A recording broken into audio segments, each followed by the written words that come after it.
daughter for all Swinburne staff. Hello, I'm Kristy Horn, one half of your podcasting duo. Thanks so much for tuning into the podcast today. But before we get to today's special episode and bring in our very special VIP guests, it's my pleasure to welcome to the mic my lovely co-host, Nicola Howard. Hey Kristy, it's great to be recording another episode of the podcast. I'm absolutely loving it. And a very big hello to all of our listeners. How are you going, Kristy? Yeah, I'm pretty good, thanks, Nick. I can't really complain. Probably could start complaining about the weather, but then I'd start to sound like my mum because she's always complaining about the weather. But no, I'm really good, thank you. And I'm super excited for this episode. This one's a little bit special to me. Yeah, this is a very special episode and one we've had in the pipeline for ages. And I know over my Swinburne journey, I've had both my son and my husband visit me on campus, and both have been introduced to our special guest today. So let's get started because we've got a lot to get through today. Okay, today's special guest on the podcast is known and loved by pretty much everyone at Swinburne's Hawthorn campus. We have the pleasure of chatting with the owner of Gomez Café. It's Mai Nguyen. Hello and welcome, Mai, to the podcast. It's so lovely to have you joining us. Hello, Kristy, and hello, Nicola. Hello. Thank you for having me on the special podcast. And today we also have another special VIP guest. This is Mai's daughter. Her name is Selena. Say hi, Selena. Hi. Thanks so much for being here today. It's really special that you're here to see your mum, be a superstar on the podcast, and join us in the chat today. Yes, that's it. I mean, I think we've seen Selena a lot help out maybe in the school holidays and doing a lot of stuff. So people would have seen Selena behind the scenes. So it's going to be nice for you to see your mum in action doing something other than taking orders and looking after everybody. Yes, you do. That's right. Yeah, it's good. And we've seen you grow up too, from a little girl to now you're such a young lady. Okay, let's crack on with these questions. Mai, you've been part of the Swinburne community for a long time now. Can you tell us how many years you've been here and how you first came to open Gomez Café and what the early days were like? Oh, you made me think about 9 years ago. 9? Yes. Yeah, okay. Do you remember the old couch in the old Yes, Gomez? yep, the old couch. It was all sunken and... Yes, that very red couch. Yes. I went there with the Bram. At the time, Selena was 1.5 years old. We sat there and then we looked at the Gomez and I said, my daughter named Selena, so that must be the coffee that we are looking for. Ah, the name. The name. Selena Gomez. And the spot, the comfortable couch and the beautiful park from Swinburne, and I felt the peace, that the calm, serene. That's how I decided that it must be for us. But it took me more than a year to look for the business. Right. Because I just have Selena, as little baby. yes, what I call maternity thing. All women gone through. I was wondering, should I stay home mom or back to work? Yep. And then I decided I'm gonna have something just for us that maybe later Selena can join me. Yeah. Yes, that was 9 years ago. 9 years ago, amazing. And the question was the first day, Yeah, what were those early days like in Café Gomez? I felt like, even now today, I feel like I'm still learning. Yeah, right. Learning everything about the business. Because running the business not just make coffee. It has a lot of the tasks that you never know. Maybe the staff won't show up. Okay, Or you have a double customer today. Next day you have a less customer. Yeah. So I'm still learning. Yeah. Yeah. Every day is different, isn't it? I definitely remember that couch and not being able to get up. And even 9 years ago, but I would be terrible now. 9 years later, I wouldn't be able to get up at all. Sorry to interrupt, Nick. Before we go on, I just wanted to say we're actually recording inside Gomez. Yes, that's right. So that's probably why you can hear it's a really loud, echoey. Yeah, we just wanted to say we're actually sitting in the cafe, and it's really lovely. Tuesday afternoon. Yeah. And I'm feeling pretty special because we're the only customers in here, and we've had a special coffee made for us, and there's a little plate of goodies. So you can just imagine us sitting in here with our feel very special actually. Food. Yes. Maybe Mai, you can talk us a little bit about what's unique about running a cafe on a university campus compared to maybe somewhere else. The uniqueness of running the coffee shop here is very personal. It allows you to meeting new people, but also to maintain the relationship. Imagine you could see someone twice a day or 3-4 times a week. It could be staff, it could be a student. Sometimes the students study a double degree. It takes them 5 years. Yeah, Some right. doctor, PhD students, 7 years, they're still here. So seeing those, I feel like don't sell anything. I don't feel like I have to, what I would say is, like a sell coffee for that customer. I just say them like my neighbor. Yeah. So that's something that I really love about my work. Yeah. And it's that constant connection, isn't it? And I guess you get them coming in and saying, "Oh, I'm graduating," or or staff when they resign and they go and work somewhere else. Like we were talking about one of our old colleagues before we started recording, and you still remembered them, and those people that they go off and do other things and come back, and you probably still remember their coffee orders. But it's just that constant connection, because I can imagine some of the students, especially if they're here part-time, you might be one of those faces that is their constant. I love that. Yeah, that's exactly right. It's you're the constant person that they see every day. Yeah. We try to remember each person's name, but it's very impossible to do that. So the only thing we can do is try to remember their coffee order. Oh, we're going to get to that in a minute because we've a little quiz up our sleeve for you today. I see. You and Anne have been familiar faces for years, 9 years, as you were saying. I kind of want to ask, what do you love most about working here and seeing the same faces every day? I know we kind of touched on that just now, but what do you love most about it? Like I said, the smiling all the time, and some of the customers even go up to the counter and just pay themselves automatically. I have seen that. Julian, we had coffee for them. Yeah. So that is something that I really, I told Anne countless times, look, see Anne, what they're doing. Yeah. They're helping us out. I feel so. That's right. But lucky. that's trust as well, isn't it? So you trust people to do that, and they're doing the right thing. I know I've had forgotten my purse one time, and then I came in like, I've got no money. Can you please feed me? Remember? Don't charge us. Sometimes we charge people $5.40 instead of that. We put $54. Not our mistake, the machine mistake. Okay. Talk about trust. Also, you need to be double checked sometimes. I put my glasses on for that one. And I think that feeling of, it feels like you're in someone's lounge room, and I see a lot of people like pricking up their plates or their cups and bringing them back to the counter as if they're taking them back to the kitchen. And it's just, it's a nice feeling of home that you've created here. Oh God, I think they must feel so pity for us that because like double customer all coming in, and then we only two lady in the shop, they could understand straight away that these two lady need help.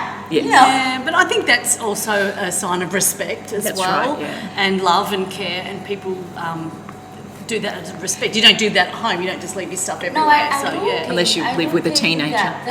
They really feel that something more than that. They felt for us that Yes. we're struggling, and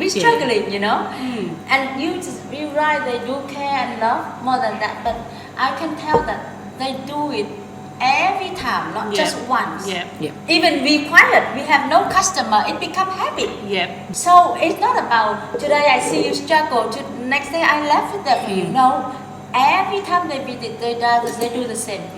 And it's a great example of what we're trying to create here, that sense of belonging at Swinburne. And just, you know, over the years, there's been, like you said, there's some busy days, some low days, but it's a lot of tough times that have happened, you know, like the navigating through the COVID days, for example. And how have you got through those? And maybe give us a couple of examples of, you know, how that might have impacted you, and then coming out of it at the other end, and how people supported you when we started coming back to campus, for example. I'm not gonna lie, during the COVID I want to quit. Did you? I Yeah. I think I have no plan, I don't see any hope at the time. I have to say that. But then Selena, my daughter, said, "Mommy, you love the job. You love to go to the coffee shop. You need to go back." And she asked me, "What do you plan?" I said, "I have no idea." She said, "Keep going back and do what you love." So there's a lot of time we discuss at the end of the day, you know, mother and daughter chat. So thanks to her that I give this place because of my, you know, little person support me. Oh, that's so lovely. And it was such a tough time for everybody, but owning a coffee shop on campus where there are no students, everyone's in lockdown, it was incredibly tough, but it was so lovely when we could come back to campus and see you. It was like meeting old friends again that I haven't seen for such a long time. I remember I went out one night during the COVID and I met Anne, my daughter too. We met Anne and then we spoke with her about the lockdown gonna be, you know, reopen soon. Would you like to come back and work with, you know, me? And she said, "Oh yes, come in." So I still remember first week when we reopened. One day we sell only 5 coffees. Okay. So the total sale would be maybe less than $20. Yep. And Anne even told me, she called me sister, elder sister in Vietnamese. Yep. How about I'm not taking my wage this week? Oh, I still really? remember. Yes, Are she you did. serious? I looked at her, I said, "No, I cannot do that to you. I couldn't do that to you because I know that you tried to help me out. You see, I have a help from everywhere, Yeah. from my staff. I want to cry now." Oh, But no, please it do. shows you what sort of a role model you've been, not only to your daughter, but to, you know, to Anne who works for you. And I think that's probably what people have picked up on. It's that determination, and, you know, not just through COVID, but just those days where, you know, our student numbers may not, you know, we've had that different change. They've got used to online and, you know, maybe not coming onto campus as often. And, you know, and we'll get to it a bit later around, you know, you've temporarily had to move the cafe and, you know, that type of thing. And so there's been things where, you know, the flow has changed, but that determination really shows through, and I guess that's what resonates with people, and you're constantly smiling. So I think that's what brings it, you know, not only great coffee, but it's also that, you know, I know that I'm on the other side of campus now, but I'll walk here because I know the interaction that I'm going to have, where, you know, that's no offense to the coffee places that are closer to me, but if you're listening, but yeah, I really enjoy that. And it's that being able to, it's that sense of community, seeing people that you know that regularly come here and being able to have those conversations and, you know, stop by and have a chat. And, you know, and you've, like I said, you know, my husband's been in, you've met him, my son, you know, we've shared stories about our kids over the years. And so I think it's just that personal connection that everyone probably feels that it's special to them. Exactly. But, you know, it's like, but it's different for each person. Yeah, you summarised that perfectly, Nic. And it is a place of comfort on campus because we can all come in and sit down and work or not work or catch up with lots and lots of people. I mean, I've got a meeting here tomorrow, and sometimes there'll be back-to-back meetings at Gomez. But yeah, everybody feels incredibly home at Gomez Café, and that's just testament to you and Anne for your wonderful service. All right. We know for a fact that both you and Anne remember everybody's coffee order. Should we put that to the test? Yeah. We'll throw some Miss names at Nicola you. Howard, depend on her mood. Afternoon can be decaf almond latte. Yeah, that's you. All right, and what's my coffee order? Yeah, also depend on the mood and then the season. That's right. It's icy American. Yeah. Or long black for the cold day. That's exactly right. So sometimes I don't even I just unscrew the lid, hand over the container. All right, so I've got another couple of people I'm going to throw at you, and you have to give me their coffee orders, okay? That's on me then. Yeah. All right, Julian. Oh, Julian. Oh, I tell you something about Julian. Oh I yeah, could this is never good. forget. Speak up close to the mic. Okay. Talking about Julian Vitelli. All right. Sobel. Then sometime he stood there right next to the coffee machine. He count 30 seconds when Anne finished the espresso because he drink long black.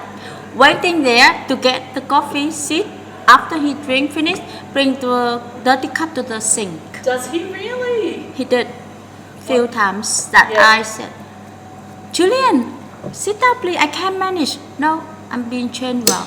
That's what he He's been answered. trained well. Yes. Oh, what a good guy. All right, let's try. What about Margaret Gray? Margaret, let me remember because I haven't made Margaret coffee for so long because Anne already done her coffee. Oh, okay. Well, this is good. We stumped her here, Full folks. cream, flat white, 2 equal, if I'm not Oh, wrong. Medium size. Oh, that's so She specific. used to be skinny, strong, 2 equal, but now full cream, full fat. I love it. I just love it when I come in and you both say to me, is it a full caffeine day or a decaf day? And I'm like, it's a caffeine day, yeah. Oh, this I love is it. so funny. Oh, you got any other? Oh, what about Pascal? Oh, she used to have a small skinny cup with 1 equal, but I think she changed to long black quite lately, maybe years ago. There you go. Yes. This is You're so here good. first. Thank you so much. You win the prize. I have to test Rachel. You know Rachel? what? Yeah. Rachel.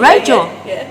Can you believe her coffee? It took me some time to remember. When I remember her first day that I served coffee for her, extra hot, skinny, flat white with 1 sugar, and then I said, "What is this?" I couldn't remember first day, but now I realize Yeah, that it's so yeah. easy to make it. Oh, very When good. you're new to the coffee and Yeah. a lot of order that you couldn't figure it out. It would be very helpful if people had a sign on their head when they walked in. You know, long black, 1 sugar.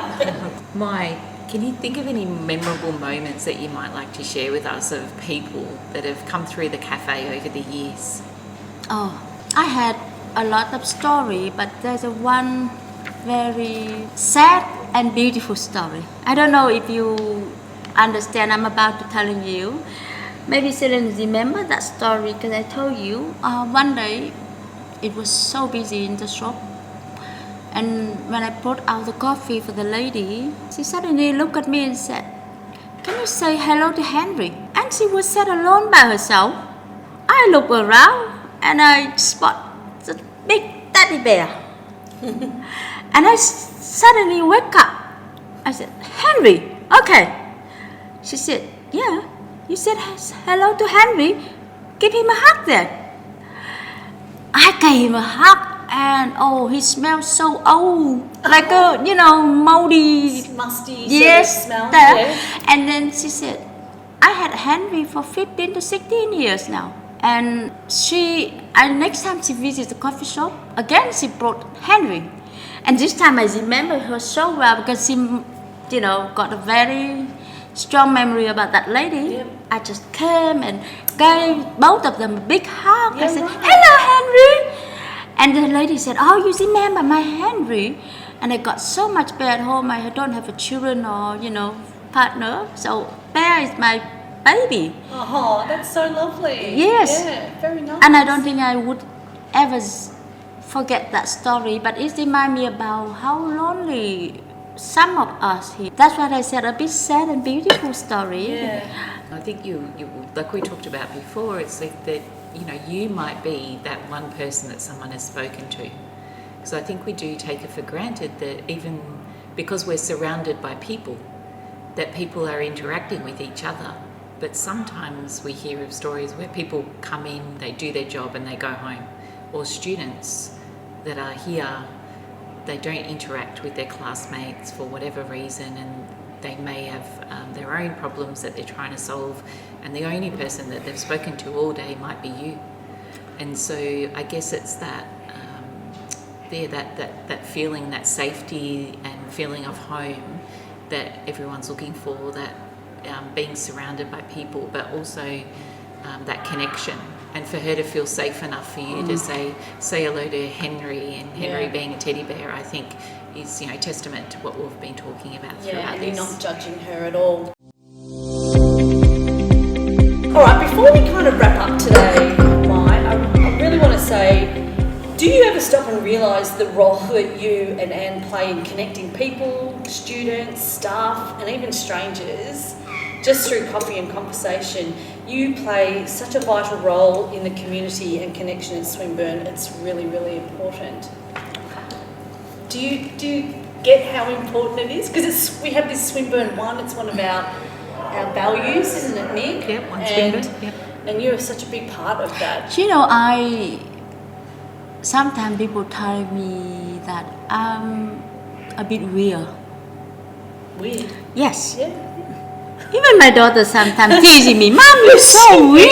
Because that's a daughter thing. I remember saying that to my mum. I'm just, naturally come to the people even I don't know them. Some people, they're a little bit reserved, but I'm just, hello, sunshine, or whatever. Or introduce people. I asked, what is study? Engineer. Another guy, engineer, sits there. I said, hey, you two study engineer. How about you come and introduce yourself? So, but not everyone are willing to do that in the early morning. But somehow, I was successful to group some guy together, and like then a matchmaker, kind of. You're like a Friends. connector. Yeah, connector. You've done that with me before. But Introduced. it works sometimes. But sometimes people find it a bit too much. Okay. Yeah. Do I know you well? So, but I said, slowly you will know me. So I was thinking, that's how I connecting people. Yeah. That's right. You're a natural connector. I don't think natural connector, but just how I feel. Everyone come to the coffee shop. What I'm doing when they waiting for 2-3 minutes, I find something for them to know things around them. That's right. Yeah. I think that's a really valuable skill, and it is, especially for someone like me who's an introvert. I always get, I think it's, when you don't really like cats, but then you're the one that the cat comes and sits on. It's a bit like that for me. I'm an introvert, and so I tend to, when I'm out, people are attracted to talk to me. And so then I have to come out of my comfort zone. And so, so I think having someone who connects people is important for people like me that find that difficult. And, I'm in a role that I have to be an extrovert. Doing a podcast, for example, is another example of that. So having those people that can connect, and I do it for other people. I'm just not good at doing it myself. So I think that's a really valuable skill. I feel the same. I often don't really introduce myself to the group much, but somehow I feel that connecting people, it's just saying that person's name, and when they talk, at least that they know each other better. Yes. And next time if they're coming in the coffee shop, they know, this is a good spot that to come in. That's right, and it's a safe space because you've already done that first initial introduction, and even if it was awkward, it's not the next time because they've seen that they can be talking to strangers, and it's okay, that you'll be the one smiling behind the counter and making it happen. And so I think that's good. Now, we did talk about a little bit before that we are sitting in a new location which you're temporarily relocated into. Did you want to explain a little bit about why that's happening and what the future of the Gomez is? About this, I was so reluctant from beginning. To move here? To move out from the old Gomez, because you all know that I was there for 9 years. And I normally don't really like the change much. Once I'm, with my spot, I feel, we all human love that the old things Yeah, where routine, we yeah. belong in comfortable zone. But I started to look at my shop. It's very awkward location because shop number 5 and shop 7 are vacant, and the Gomez number 6 is in the middle of these two vacant places. And I started to wake up, and realizing, if I sit here and they couldn't do this two space together, so maybe I need to understanding the situation of doing something for the whole community, Yes. not just Gomez, That's how I think they have a plan or idea to change it as a student hub. I think you all know. Yeah, it's being renovated. Yes. It's going to be turned into some sort of student hub where people can go and work and sit down and... Career advice. Yeah, career advice, fantastic. So we're sitting here in the corner now of the row of shops on campus, and it's actually good because you capture people coming from this way, they can see you through the window, that way and around that way as well. So it's actually much more visible. Has it been busier here? It has pro and con because the old Gomez is more bigger. Okay. And majority students and staff prefer a space for work or meeting. Yeah. They're not here for sightseeing or look at the beautiful tree like, other place. Yeah. So that is the downside for this shop. But, the benefit of look at from the car park and the train station, it's easy. Yeah. We love this place for beautiful sun. Yes. Yeah. And I have to say thanks to Mimo and Matthew Smith. Yep. The two people helping, us to move a lot of all the fridges That's fantastic. so seamlessly. Yeah, And whatever problem come, we just give them a call. That's why for this time, for move from the old shop to the new shop, I feel I'm oneness. Yeah. I don't feel that we are doing here alone. Yeah. I don't feel that we have any problem that we cannot solve. Whatever happen with even power, electricity, even on public holiday, Good Friday, I even call Matthew Smith. Did you? Yeah. And I felt so bad that I wake him on public holiday.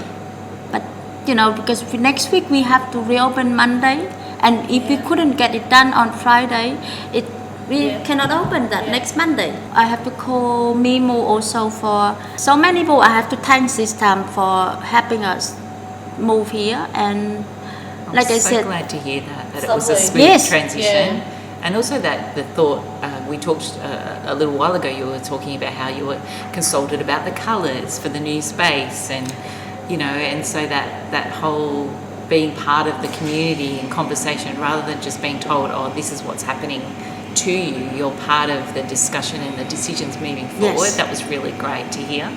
So how long are you going to be in this space for? Do you know?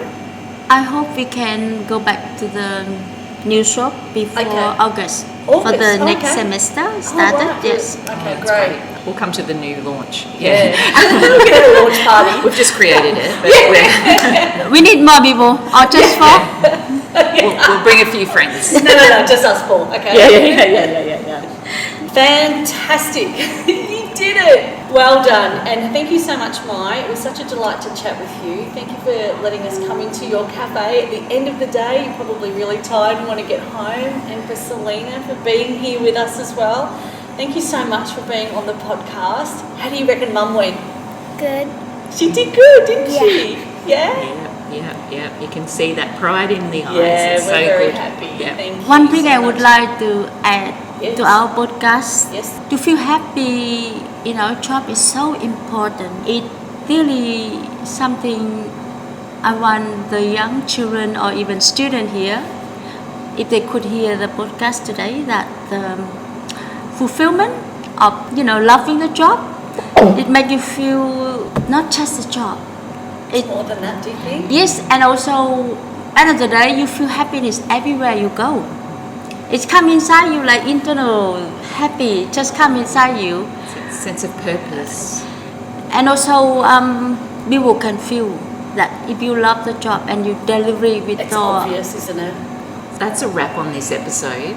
and hope you enjoyed the conversation and learned a bit more about our special guest, Mai, from Gomez. Remember to pop in and say hi next time you're on campus, and she will remember your coffee order. I hope so. Thank you. Thanks so much for listening. Remember, you can tune into the Swinburne Professional Staff Podcast with Kristy and Nic on Apple Podcasts, Swinburne Commons, YouTube, our YouTube channel, and via the Swinburne Commons website. Oh, and feel free to contact us on Viva Engage because we love hearing from you. Until next time, see you later. Bye for now. Bye.